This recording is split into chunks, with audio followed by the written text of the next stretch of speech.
Let's take a look at Matthew 22:34 through 40, and see what we can do to help engage students more in the material. The lesson manual tells us right up front that its intention is to help students feel the truth and importance of doctrine and principles, reminding us that students are more likely to apply the truths in the scriptures when they feel their importance and a sense of some urgency to incorporate them into their lives. One way to help students do this is to encourage them to reflect on how the truths are relevant in their lives and share personal experiences related to these truths. So you'll notice in the lesson today that there are a lot of questions, only a few verses covered, but a lot of discussion questions. So we have the opening exercise here. We have identified our principle for the lesson. Already some great questions about how students feel about the way the Savior responded to that question. What's the greatest commandment in the law? And then we have a series of questions. Let me give you some examples of one way that you can help your students to get a little bit more out of the answers that they give.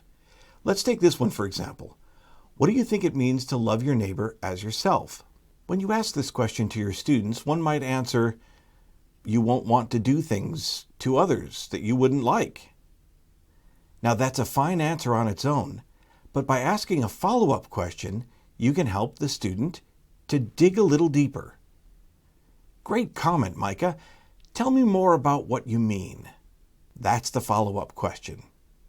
And then Micah can take some more time to explore what he meant with his answer. After reviewing Matthew 22:40, how Jesus taught that all the commandments of God are designed to help people show their love for God and for their neighbor, here's this question. How might being obedient to the two great commandments help us obey all other commandments? When you ask this to your class, a student might answer, if we love our neighbor, we wouldn't want to steal from her. Again, let's dig a little deeper. Great comment, Ashley. Tell me more about what you mean. Or you could say other things like, great comment, Ashley. Unpack that a little bit for me. What do you mean by that? Again, from the lesson manual, let's scroll down a little further. What problems might come if we prioritize loving our neighbor over God?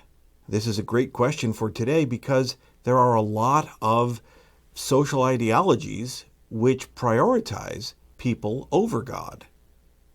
What if we ask this question and a student says, I don't know, they both seem important. I'm not sure you can love your neighbor too much. Sometimes when our students say something that catches us off guard, or maybe we're concerned that this isn't in keeping with the doctrine of Jesus Christ, we might tend to respond right away, rather than finding out more about what they mean. So, thank you, Ashley. Tell me more about what you mean. Follow-up questions like that can give students a chance to explore their ideas a bit more, and seminary should be a great place to do just that. Remember that if we encourage them to reflect on how the truths are relevant in their lives and share personal experiences related to these truths, students are more likely to apply the truths to their lives.